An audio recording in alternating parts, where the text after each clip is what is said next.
Hey everyone, I'm Jack Ferdman, and this is Rewatching Oscars Movie Minute.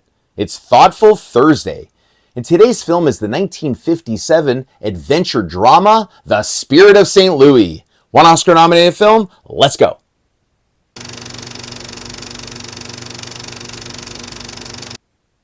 Now, The Spirit of St. Louis was directed by Billy Wilder and stars James Stewart, Patricia Smith, and Murray Hamilton.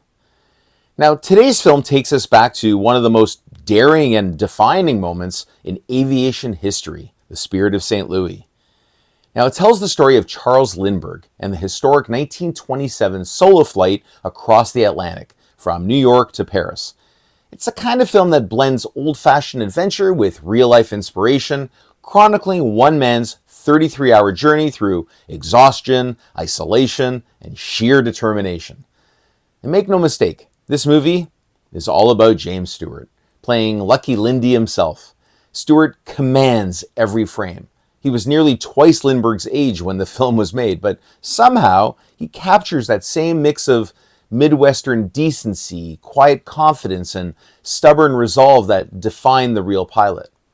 Now, Stewart's performance is earnest and compelling, filled with both humor and heart, and he spends a huge chunk of the film alone in the cockpit, and yet he manages to make those quiet moments, like talking to himself and fighting fatigue and imagining voices, completely gripping. Now, the screenplay stays laser focused on the story of the flight. There aren't unnecessary subplots or romantic distractions.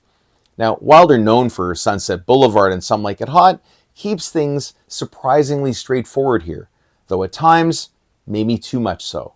The pacing can feel drawn out, especially during the middle stretch, but the historical weight of Lindbergh's journey keeps it interesting.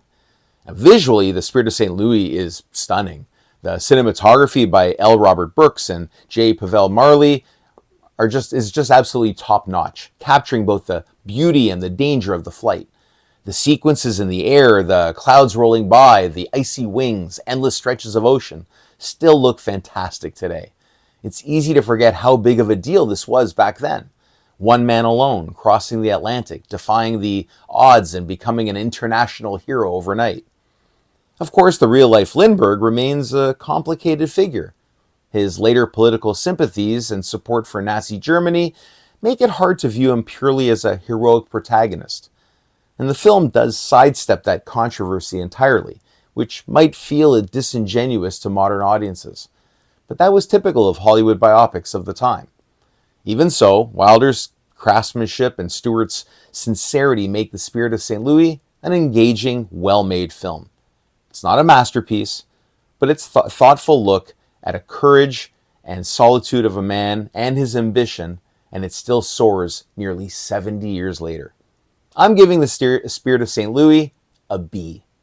Now, The Spirit of St. Louis was nominated for only one Academy Award, that's it, and that was for Best Special Effects, and it didn't win.